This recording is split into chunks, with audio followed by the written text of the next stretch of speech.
నమస్తే, welcome to BCN news. నేను విజయలక్ష్మి. ముందుగా ముఖ్యాంశాలు. రాజధాని అమరావతిలో తొలిసారిగా జగన్నాథ రథయాత్ర బంగారు చీపురుతో ఊడ్చి శుభ్రం చేసి రథాన్ని లాగిన సీఎం చంద్రబాబు.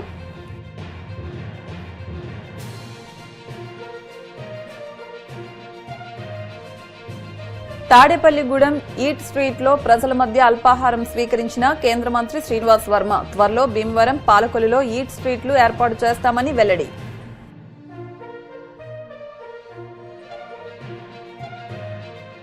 సింహాచలం గిరి ప్రదక్షిణ ఏర్పాట్లపై విశాఖ కలెక్టరేట్లో సమీక్షా సమావేశం. ట్రాఫిక్ మళ్లింపు మార్గాలపై ముందస్తు ప్రచారం చేయాలని అధికారులకు కలెక్టర్ అభిషిక్త్ కిషోర్ ఆదేశం.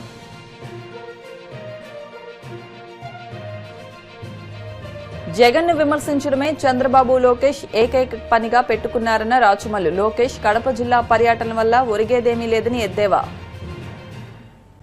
రాజధాని అమరావతిలో తొలిసారిగా జగన్నాథ రథయాత్ర అత్యంత వైభవంగా జరిగింది. వెంకటపాలెంలోని శ్రీ వెంకటేశ్వర స్వామి ఆలయం నుంచి ప్రారంభమైన ఈ యాత్రలో ముఖ్యమంత్రి చంద్రబాబు పాల్గొని ప్రత్యేక పూజలు నిర్వహించారు. పూరీలో నిర్వహించే సాంప్రదాయ క్రతువు తరహాలో రథం ముందు భాగాన్ని బంగారు చీపురుతో ఊడ్చి శుభ్రం చేసి చంద్రబాబు తన సేవను చాటుకున్నారు. అనంతరం జగన్నాథుడు, బలభద్ర, సుభద్రలు ఆసీనులైన రథాన్ని తాడుతో లాగి యాత్రను ప్రారంభించారు. అనంతరం జరిగిన సభలో చంద్రబాబు ప్రసంగించారు. దేశంలో పూరీ జగన్నాథ రథయాత్రకు ఎంతో విశిష్టత ఉందని, అందరూ అక్కడికి వెళ్లలేరని, అలాంటిది తొలిసారిగా అమరావతిలో ఈ యాత్ర నిర్వహించడం ఆనందదాయకమని అన్నారు. ఈ యాత్రలో పాల్గొనడం తన పూర్వజన్మ సుకృతమని పేర్కొన్నారు. ఇకపై ప్రతి ఏటా అమరావతిలో జగన్నాథ రథయాత్ర నిర్వహిస్తామని ఇస్కాన్ ప్రకటించడం పట్ల ఆయన సంతోషం వ్యక్తం చేశారు. జై జగన్నాథ్, జై జగన్నాథ్, జై జై Jagannadh.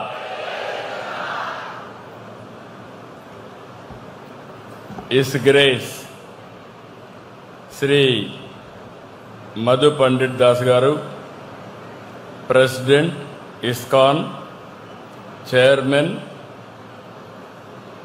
Vrindavan Chandrodaya Mandir, chairman Akshaya Patra foundation, his grace Vamshidhar Das, president Hare Krishna movement, AP central unit president, Mangalagiri cluster,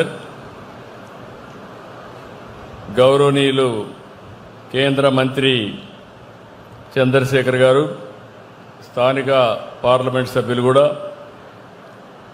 सहचर मंत्रिवर्ग सभ्युलु Narayan गारू, स्थानिक शासन सभ्युलु తెనాలి శ్రావణ్ కుమార్ గారు, శాసనసభ్యులు రామాంజనేయులు గారు, ఈరోజు మనందరం ఒక పవిత్రమైన కార్యక్రమానికి ఇక్కడ సమావేశమయ్యాం. ఇది మనందరి పూర్వ జన్మ సుకృతం. ఎక్కడో పూరికి పోయి అక్కడ జగన్నాథ యాత్రలో మనం భాగస్వాములు కావాల్సిన వాళ్ళు మొట్టమొదటిసారిగా అమరావతిలోనే రథయాత్ర ప్రారంభించాం.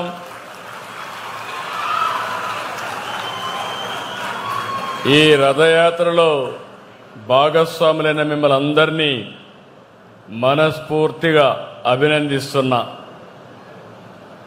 రథయాత్ర అనగానే ఇది ఒక పవిత్రమైన కార్యక్రమం. తలుచుకుంటే ఒక శక్తి, ఒక వైబ్రేషన్ వస్తుంది. భారతదేశ చరిత్రలో జగన్నాథ రథయాత్రకి ఎంతో ప్రత్యేకత ఉంది. అలాంటి రథయాత్రని మొట్టమొదటిసారిగా మన అమరావతిలో నిర్వహించుకోవడం నాకు చాలా ఆనందంగా ఉంది. చాలా గర్వపడుతున్నా. ఇప్పుడే అనౌన్స్ చేశారు, ఇది ప్రతి సంవత్సరం ఇక్కడ జరుగుతుందని. ఇప్పుడే అనౌన్స్ జరిగింది. ఇది ఒక మధురానుభూతి. ఈ యొక్క కార్యక్రమాన్ని మనం తెలుసుకున్నప్పుడు మొట్టమొదటిసారిగా జగన్నాథ స్వామిని, బలదేవుని, సుభద్ర, సుదర్శన్ని స్మరించుకుంటున్నాను. భక్తితో నమస్కారాలు తెలియజేస్తున్నాను. ఇంత గొప్ప కార్యక్రమం ఏడుకొండలవాడి ఆలయం నిర్వహించుకోవడం, అది కూడా అక్షయ పాత్ర ఫౌండేషన్ చైర్మన్ శ్రీ పద్మశ్రీ మధు పండిట్ దాస్ గారికి, అదే మరి హరే కృష్ణ గోకుల్ క్షేత్ర అధ్యక్షులు వంశీధర్ దాస్ గారికి నేను మనస్ఫూర్తిగా ధన్యవాదాలు, కృతజ్ఞతలు తెలియజేస్తున్న వారి చొరవకి. ఇక్కడికి వచ్చిన భక్తులందరికీ కూడా అభినందనలు, శుభాకాంక్షలు. మనందరం కూడా పూరి రథయాత్ర తలుచుకుంటేనే మనస్సు పొంగుతోంది. రథయాత్రకి ఎంతో విశిష్టత ఉంది.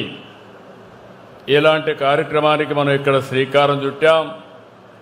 ఇప్పుడే స్వామి గారు చెప్పారు, రాబోయే రోజుల్లో జగన్నాథుడు వచ్చారు, లక్ష్మీదేవి వస్తుంది, ఇక్కడ అమరావతికి తిరుగు లేదు, తిరుగుండదని మరొక్కసారి మీ అందరికీ విజ్ఞప్తి చేస్తున్నా. పశ్చిమ గోదావరి జిల్లాలో మరిన్ని ఈట్ స్ట్రీట్లను ఏర్పాటు చేస్తామని కేంద్ర మంత్రి భూపతిరాజు శ్రీనివాస్ వర్మ తెలిపారు. బీజేపీ ఆధ్వర్యంలో పోలవరం ప్రాజెక్టు సందర్శన యాత్ర అనంతరం తిరిగి భీమవరం వెళుతూ తాడేపల్లిగూడెంలో కొద్దిసేపు ఆగారు. పట్టణంలో ఈట్ స్ట్రీట్ వద్ద రాత్రి సామాన్యులతో కలిసి అల్పాహారం తీసుకుని టీ తాగారు. స్థానికులు, వ్యాపారులతో ముచ్చటించారు. భీమవరం, పాలకొల్లు వంటి ప్రాంతాల్లో కూడా ఈట్ స్ట్రీట్స్ ఏర్పాటు చేస్తామని వెల్లడించారు. ఈ కార్యక్రమంలో Tadepalligudem MLA Bolisetti Srinivas, senior BJP నాయకులు ఏతకోట తాతాజీ, జిల్లా బీజేపీ ప్రధాన కార్యదర్శి కలిదిండి వినోద్ వర్మ తదితర స్థానిక నాయకులు, కార్యకర్తలు పాల్గొన్నారు. భారతీయ జనతా పార్టీకి సంబంధించినటువంటి ప్రజాప్రతినిధుల యొక్క బృందం, శాసనసభ్యులు, పార్లమెంట్ సభ్యులు, కొంతమంది ముఖ్యమైనటువంటి కార్యకర్తలతో కలిసి పోలవరంలో జరుగుతున్నటువంటి ప్రాజెక్టు పనుల పరిశీలనకి వెళ్ళడం జరిగింది. చాలా చురుకుగా పోలవరం ప్రాజెక్టు పనులు కొనసాగుతూ ఉన్నాయి. అధికారులతో సమీక్షా సమావేశం నిర్వహించడం జరిగింది. ఎట్టి పరిస్థితుల్లోనూ కూడా మార్చి 27 నాటికి పనులు పూర్తవుతాయనేటువంటి విషయాన్ని వాళ్ళు చాలా స్పష్టంగా చెప్పడం జరిగింది. అంతేకాకుండా పోలవరం ప్రాజెక్టుకి సంబంధించి నిధులు మాకు బ్యాంక్ అకౌంట్లో నిల్వ ఉన్నాయి. పేమెంట్స్కి ఏ రకమైనటువంటి ఇబ్బంది లేదు. కేవలం 2 సంవత్సరాల కాలంలోనే 8,300 కోట్లు మాకు మంజూరు చేశారని ఈఎన్సీ గారు స్వయంగా సమీక్షా సమావేశంలో చెప్పారు. మనందరికీ తెలుసు, ఆంధ్రప్రదేశ్ యొక్క ప్రజల యొక్క సెంటిమెంటు, చిరకాల వాంఛ, యావత్ ఆంధ్ర రాష్ట్రానికి జీవనాడి అయినటువంటి పోలవరం ప్రాజెక్టు 2014లో రాష్ట్ర పునర్విభజన సమయంలో పునర్విభజన బిల్లులో పెట్టించినటువంటి భారతీయ జనతా పార్టీ ఆ రోజు రాష్ట్రంలో చంద్రబాబు నాయుడు గారు అధికారంలో ఉన్నటువంటి రోజులు 14 తర్వాత రాష్ట్రంలో చంద్రబాబు నాయుడు గారు, కేంద్రంలో నరేంద్ర మోడీ గారు ఎన్డీఏలో భాగంగా అధికారంలోకి రావడం జరిగింది. పెద్ద ఎత్తున పనులు ప్రారంభించడం జరిగింది. అయితే దురదృష్టవశాత్తు 19 నుంచి 24 వరకు ఉన్నటువంటి ప్రభుత్వం ఏదైతే ఉన్నదో వైసీపీ ప్రభుత్వం పనులు ముందుకు తీసుకెళ్లకుండా మందకొడిగా కొనసాగేటువంటి విషయం మనందరూ కూడా గ్రహించాలి. ఏదైతే రివర్స్ టెండరింగ్ పేరుతో పెద్ద ఎత్తున గందరగోళం, పెద్ద ఎత్తున అవినీతి, అదేవిధంగా ఏదైతే డయాఫ్రమ్ వాళ్ళు ఉన్నదో క్వాలిటీ లేకుండా నాణ్యత లేనటువంటి వాళ్ళు నిర్మించడం వల్ల దాన్ని మరొకసారి అదనంగా 1000 కోట్లు ఖర్చు పెట్టి నిర్మించవలసినటువంటి పరిస్థితి. 14 నుంచి 19 కాలంలో కేవలం 2% మాత్రం పనులు మాత్రమే పూర్తయ్యాయి. అయితే 24లో మళ్ళీ కేంద్రంలో నరేంద్ర మోడీ గారు ప్రధానిగా, రాష్ట్రంలో చంద్రబాబు నాయుడు గారు ముఖ్యమంత్రిగా, పవన్ కళ్యాణ్ గారు ఉప ముఖ్యమంత్రిగా బాధ్యతలు స్వీకరించాక పనులు మరింత వేగవంతం చేయడం జరిగింది. పెద్ద ఎత్తున నిధులు మంజూరు చేయడం జరిగింది. మీ అందరికీ తెలుసు, పోలవరం ప్రాజెక్టు జాతీయ ప్రాజెక్టుగా కేంద్రం ప్రకటించింది. జాతీయ ప్రాజెక్టు అంటే 90% కేంద్రం భరాయిస్తే 10% రాష్ట్రం భరాయించాలి. కానీ దానికి భిన్నంగా 100కి 100% కూడా కేంద్రమే భరిస్తూ మంజూరు చేసినటువంటి ప్రాజెక్టు పోలవరం ప్రాజెక్టు. భారతదేశ చరిత్రలోనే ఈ విధంగా పూర్తి చేస్తున్నటువంటి ప్రాజెక్టు ఏదైనా ఉన్నది అంటే అది కేవలం పోలవరం ప్రాజెక్టు. కాబట్టి ఈవేళ ఒక ఆహ్లాదకరంగా ఎప్పుడైతే అధికారులు నెరవేరు మనం కూడా ముఖ్యమంత్రి గారు మరీ తీసారు కాకపోతే అక్కడ ఈవేళ మేము చాలా అంశాలు పరిశీలించాం. ముఖ్యంగా పర్యాటక రంగాన్ని అభివృద్ధి చేయడానికి పెద్ద ఎత్తున అవకాశాలు ఉన్నాయి. దానికి ఏ విధంగా ముందుకు తీసుకెళ్లాలనేటువంటి విషయం మీద కేంద్ర జలశక్తి శాఖ మంత్రిని కలవడం జరుగుతుంది ఈ వారంలో. అదేవిధంగా ఏదైతే అక్కడ ఉన్నటువంటి గిరిజనుల యొక్క సెంటిమెంట్ గండి పోచమ్మ దేవాలయం ఉన్నదో ఆ దేవాలయాన్ని ఏ విధంగా మనం ఆధునీకరించాలి, ఆ దేవాలయం ప్రజల యొక్క సెంటిమెంట్ని కాపాడే విధంగా ఆ దేవాలయాన్ని అభివృద్ధి చేయాలనేటువంటి విషయాల మీద కూడా కొన్ని విషయాలు ప్రస్తావించడం జరిగింది. పోలవరం ప్రాజెక్టు పర్యటన పూర్తి చేసుకుని మేము తిరిగి వెళ్ళేటువంటి సందర్భంలో మిత్రులు తాడేపల్లిగూడెం శాసనసభ్యులు ప్రభుత్వం ఇప్పటినటువంటి శ్రీ బొలిశెట్టి శ్రీనివాస్ గారి ఆహ్వానం మేరకు తాడేపల్లిగూడెంలో ఏదైతే ఇటీవల ఆయన ప్రారంభించినటువంటి ఈట్ స్ట్రీట్ ఉన్నదో అక్కడ మేమంతా కూడా ఆగడం జరిగింది. ఈ ఈట్ స్ట్రీట్ అనేది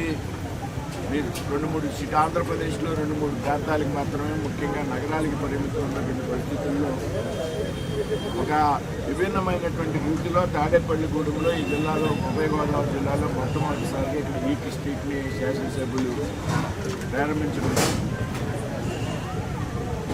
ఎందుకంటే ఒక ఆహ్లాదకరమైనటువంటి వాతావరణంలో రుచికరమైనటువంటి టిఫిన్స్ అందుబాటులో ఉండడం, ముఖ్యంగా వేడివేడి పదార్థాలు అందుబాటులో ఉండడం, ధరలు ఏదైతే ఉన్నాయో అన్నీ కూడా సామాన్య ప్రజలకి అందుబాటులో ఉండే విధంగా, అదేవిధంగా కుటుంబంతో సహా వచ్చి ఇక్కడ టిఫిన్స్ తీసుకునేటువంటి పరిస్థితి ఇవాళ తాడేపల్లిగూడెం. మరి ఈవేళ మేము ఇక్కడంతా కూడా వస్తూ తిరిగి వెళ్తూ కూడా శ్రీనివాస్ ఎమ్మెల్యే గారితో, ఇతర కూటమి చెందినటువంటి నాయకులతో, తాతాజీ గారితో, దుబ్బా శ్రీని గారితో, ఇతర మిత్రులందరితో కలిపి టిఫిన్ చేయడం, ఈ మధ్యన కొత్తగా ప్రారంభించినటువంటి ఎవరైతే వ్యాపారస్తులు ఉన్నారో వారి యొక్క వ్యాపారం గురించి అడిగి తెలుసుకోవడం, వాళ్ళందరూ కూడా చాలా కంఫర్ట్గా ఈ స్టేట్ ప్రారంభించాక వ్యాపారం చాలా పెరిగింది. ఈ నెల 28, 29 తేదీల్లో సింహగిరి ప్రదక్షిణ ఉన్నందున ట్రాఫిక్ మళ్లింపు చర్యలు చేపట్టాలని, వాటిపై ప్రజలకు ముందుగానే అవగాహన కల్పించాలని పోలీస్ శాఖకు కలెక్టర్ అభిషిక్త్ కిషోర్ సూచించారు.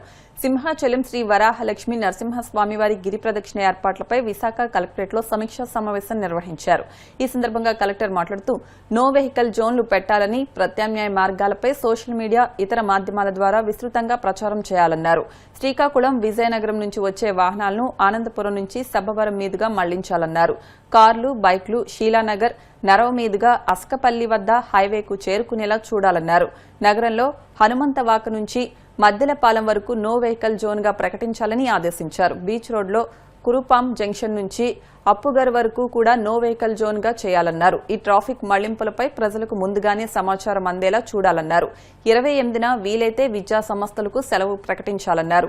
గిరి ప్రదక్షిణ 32 కిలోమీటర్ల మార్గంలో భక్తులకు అన్ని ఏర్పాట్లు ఉండాలన్నారు. ఇప్పుడు కాసేపు ప్రకటనలు.